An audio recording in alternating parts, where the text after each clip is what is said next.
बिस्मिल्लाहिर्रहमानिर्रहीम। My dear students, अस्सलाम वालेकुम। उम्मीद है आप सब ठीक होंगे।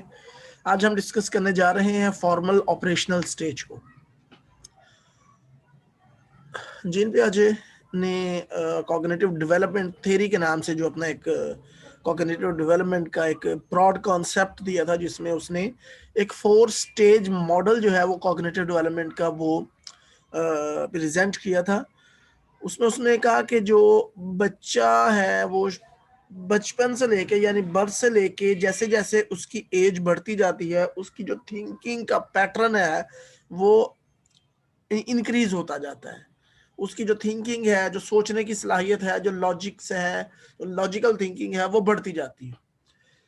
तो 4 स्टेजेस में उसने डिवाइड किया अपनी थ्योरी को। सबसे पहले जो स्टेज थी that is sensory motor stage, उसके बाद प्री ऑपरेशनल, फिर कंक्रीट ऑपरेशनल, और आखिरी जो है that is formal operational stage. Sensory motor birth से लेके 2 साल तक की स्टेज है।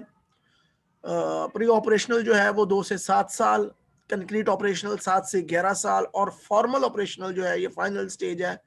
4 स्टेज मॉडल, कॉग्निटिव डेवलपमेंट का जो मॉडल है उसमें अब ये जिसकी जो एज रेंज है वो 11 से ऑनवर्ड, यानी कि 11 के बाद जो है वो सारी जिंदगी जो है ये फॉर्मल ऑपरेशनल स्टेज ही चलती है। अब फॉर्मल का क्या मतलब है, जिस तरह मैं हर लेक्चर में बताता हूँ कि ऑपरेशन का क्या मतलब था, या प्री ऑपरेशनल का क्या मतलब है, या कंक्रीट का क्या मतलब है, तो इसी तरह जो फॉर्मल का मतलब होता है बेसिकली प्लानिंग। पियाजे ने वर्ड यूज किया है फॉर्मल का प्लानिंग के लिए। ठीक है जी। ऑपरेशनल का मतलब जैसे मैंने आपको ऑलरेडी बताया हुआ है कि जो आपकी थिंकिंग होती है, जो लॉजिकल थिंकिंग होती है बेसिकली। तो अब फॉर्मल से मुराद ये है कि जिस तरह हम कहते हैं कि बच्चा जो है वो child is a little scientist according to the Jean पियाजे। उसने कहा कि जो बच्चे होते हैं ना वो लिटिल साइंटिस्ट होते हैं, वो चीज़ों को इधर उधर करके चीज़ें देखते रहते हैं कि ये क्या है, ये क्या है, ये क्या है। तो जब फॉर्मल स्टेज की बात आती है, फॉर्मल ऑपरेशनल स्टेज की बारी आती है, तो यहाँ पर बच्चा जो है वो साइंटिस्ट तो होता है, लेकिन अब वो चीज़ों को जो प्लान करता है वो प्लानिंग के साथ करता है। उसकी जो थिंकिंग होती है वो प्लान्ड होती है, वो शफल नहीं होती, वो हैपहैज़र्ड नहीं होती, वो जिगजैग नहीं होती।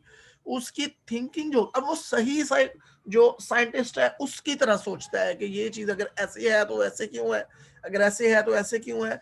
That's why this is called formal operational stage, और ये 11 साल से onward चलती है। The formal operational stage is the fourth and final stage of 4 stage model Piaget used to define cognitive development in children and adolescents। अब ये जो है बेसिकली ये adolescence की स्टेज है।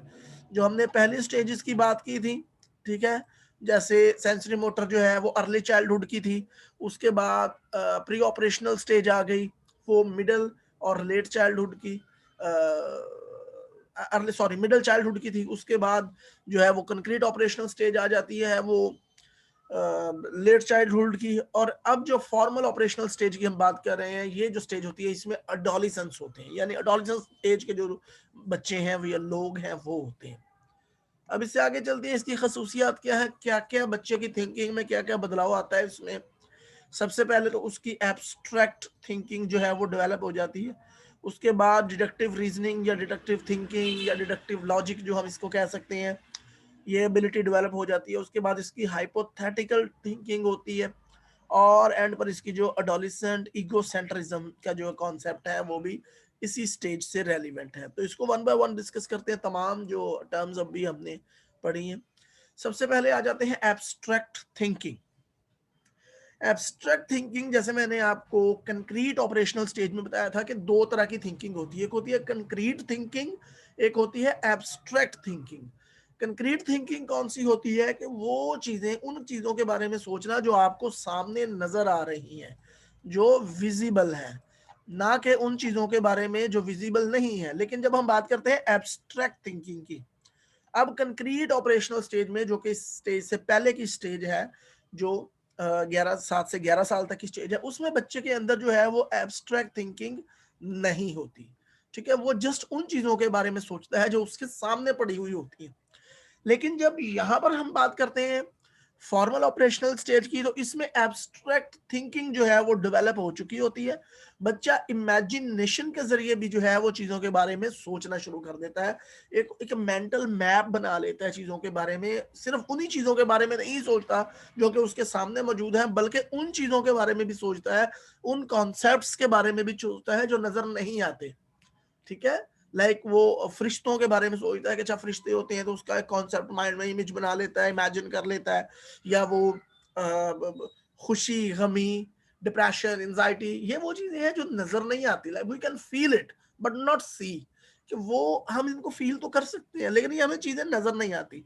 दैट्स व्हाई जो फॉर्मल ऑपरेशनल स्टेज होती है उसमें एब्स्ट्रैक्ट थिंकिंग, यानी उन चीजों के बारे में, उन कंस्ट्रक्ट्स के बारे में, उन सिचुएशंस के बारे में, उन कंटेंट्स के बारे में भी थिंकिंग स्टार्ट हो जाती है जिनको हम जस्ट इमेजिन कर सकते हैं, जिनको हम देख नहीं सकते। Abstract thinking is the ability to understand concepts that are real but cannot seen by the human eye. A great example of abstract thinking at work is humor. ठीक है जी, ह्यूमर है basically we cannot touch it, हम देख नहीं सकते humour को, हम टच नहीं कर सकते, but we can imagine, we can feel. This is abstract thinking. आगे जाता है डिडक्टिव रीजनिंग।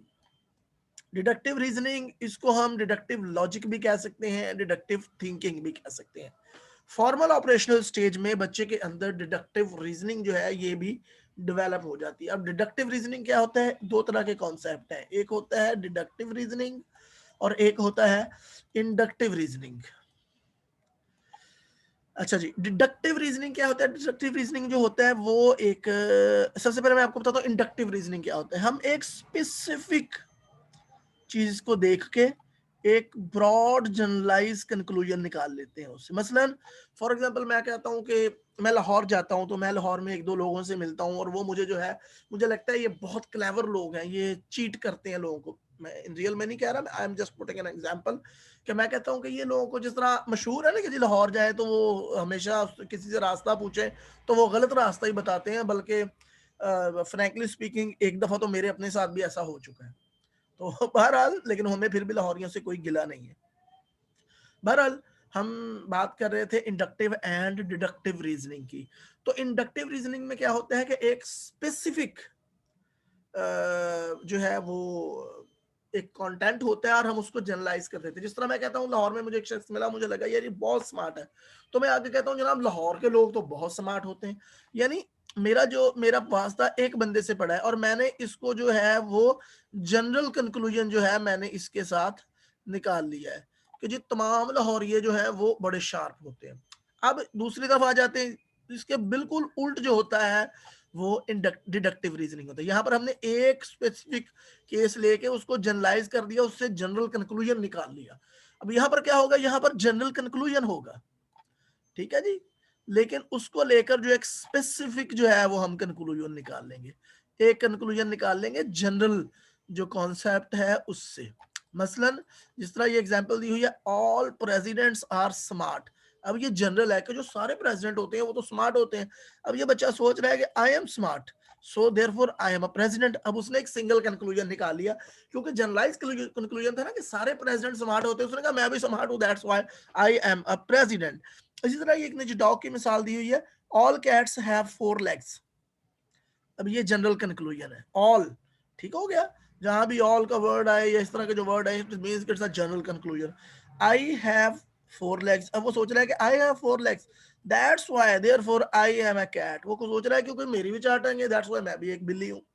तो this is a deductive reasoning कि आप एक जनरलाइज्ड, एक जनरल कंक्लूजन में से एक स्पेसिफिक जो है वो पॉइंट ले लें, स्पेसिफिक कंक्लूजन ले लें। डिडक्टिव, अब आ जाते हैं डेफिनेशन की तरफ। Deductive reasoning or deduction starts out with a general statement or hypothesis and examine the possibilities to reach a specific conclusion. ठीक है जी, हमने जनरल स्टेटमेंट ले ली है कि जी all presidents are smart, it's a general statement, और उससे हमने जो है वो स्पेसिफिक कंक्लूजन निकाल लिया, there because I am smart so that's why I am a president. इसी तरह मैं कहता हूं कि रिसर्च की जो है वो सारी किताबें जो हैं उनमें सैम्पलिंग का चैप्टर होता है।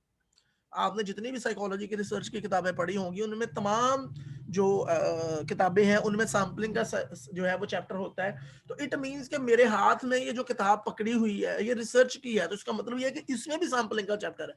अब मैंने जनरल से स्पेसिफिक की तरफ आ गया हूँ ना, मैं सारी किताबों से एक अपनी किताब की तरफ उस कंक्लूजन को मैं ले आया हूँ कि मैं कहता हूँ सारी किताबें जो रिसर्च की है उसमें सैम्पलिंग का सैंपल होता है, सैम्पलिंग का चैप्टर होता है, लिहाजा मेरे पास जो किताब है रिसर्च की उसमें भी सैम्पलिंग का चैप्टर है।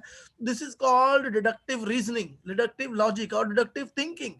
यानी जनरलाइज्ड कंक्लूजन में से आप किसी भी सोसाइटी के एक दो लोगों को मिलते हैं, किसी कॉलोनी के या किसी मोहल्ले के या किसी स्ट्रीट के, तो एक दो लोगों को मिलते हैं, आपका अच्छा एक्सपीरियंस उनसे रहता है, तो आप कहते हैं यार ये जो ये लोग हैं ना इस कॉलोनी का, एक सोसाइटी के लोग हैं यार, बहुत अच्छे हैं, बहुत नाइस हैं, बहुत मिलनसार हैं।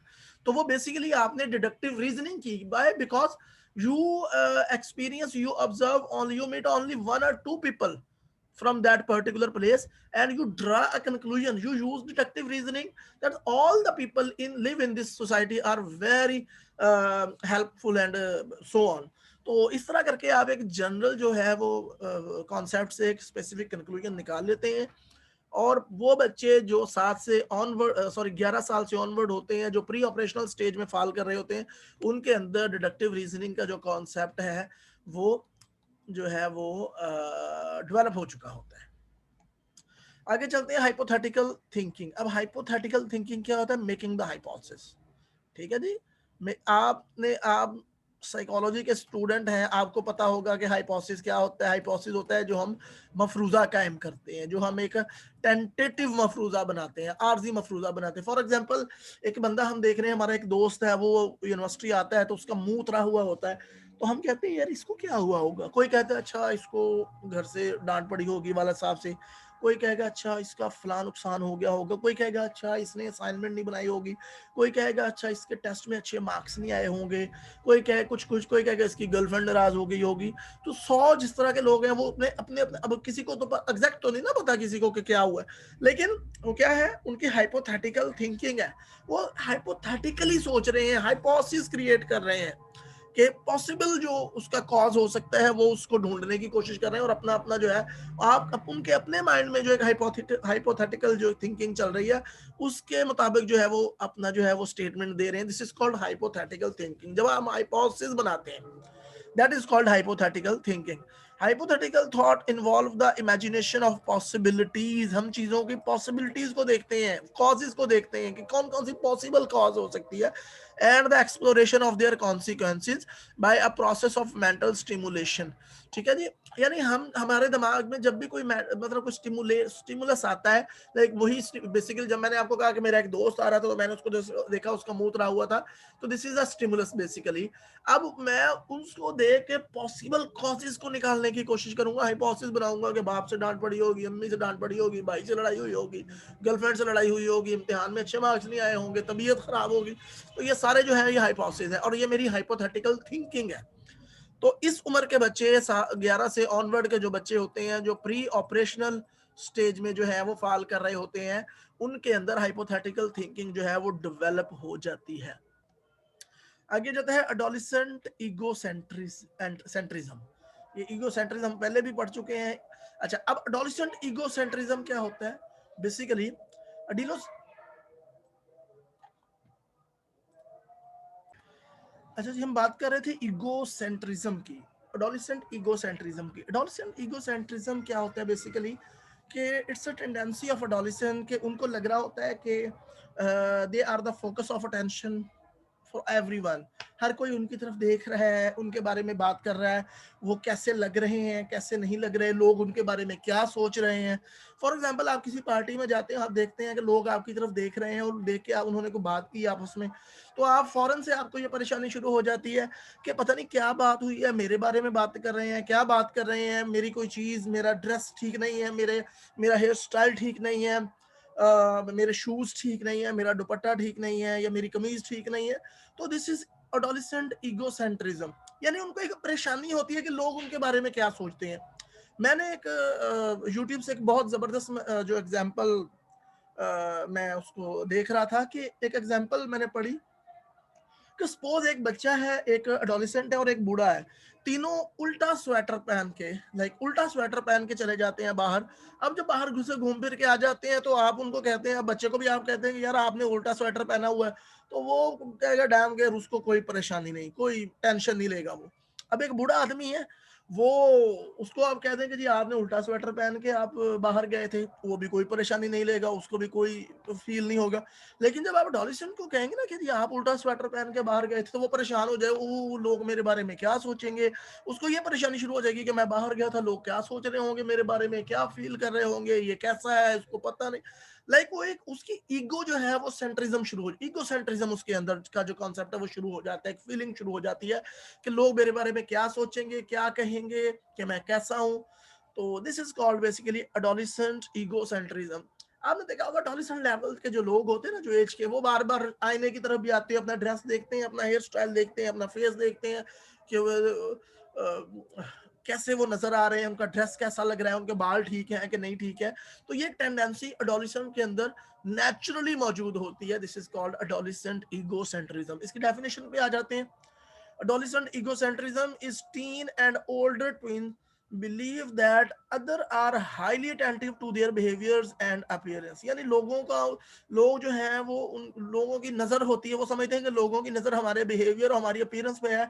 That is egocentric adolescent believe that all eyes are on them all the time। यानी कि हर वक्त जो है लोग उनकी तरफ देख रहे हैं और हर लोग वक्त लोग उनके बारे में ही बात करते हैं या उनको फोकस करते हैं। This is called adolescent egocentrism। तो होप यू कैन अंडरस्टैंड, समझ आ गई होगी आपको। इजी कॉन्सेप्ट्स में समझाने की कोशिश करता हूँ मैं, बहरहाल फिर भी अगर कोई चीज समझ ना आए तो यू कैन आस्क मी, इंशाल्लाह I will try to my level best to clear your queries and answer your questions. अभी हमारे जो हैं वो कॉग्निटिव डेवलपमेंट थ्योरी की जो स्टेजेस हैं वो कंप्लीट हो चुकी हैं। सबसे पहले हमने बेसिक्स पढ़ी हैं कॉग्निटिव डेवलपमेंट थ्योरी की, जीन पियाजे के बारे में पढ़ा और उसके कॉन्सेप्ट्स, बेसिक कॉन्सेप्ट्स के बारे में पढ़ा कॉग्निटिव डेवलपमेंट के हवाले से। उसके बाद हमने सेंसरी मोटर स्टेज के बारे में पढ़ा, फिर प्री ऑपरेशनल, फिर कंक्रीट ऑपरेशनल, और आज हमने जो है फॉर्मल ऑपरेशनल के बारे में पढ़ा है। इसके बाद जो है कल का लेक्चर इंशाल्लाह हमारा होगा, जिसमें हम देखेंगे कि इसकी एजुकेशनल सेटिंग्स में कॉग्निटिव डेवलपमेंट थ्योरी की इम्प्लीकेशंस क्या हो सकती हैं, हम इसको हम कैसे इम्प्लीमेंट कर सकते हैं अपनी एजुकेशनल सेटिंग्स में, अपने क्लासरूम सेटिंग में, इसको कैसे जो है वो बुनियाद बना के अपने बच्चों को एजुकेशन प्रोवाइड कर सकते हैं। और इसके अलावा जो है हम उसके बाद क्रिटिसिज्म देखेंगे कि इस पे कौन कौन से लोग हैं और किस किस तरह जो है वो इस पर क्रिटिसिज्म किया गया है। थैंक यू वेरी मच, अपना बहुत सारा ख्याल रखिएगा। फी अमानिल्लाह, अल्लाह हाफिज।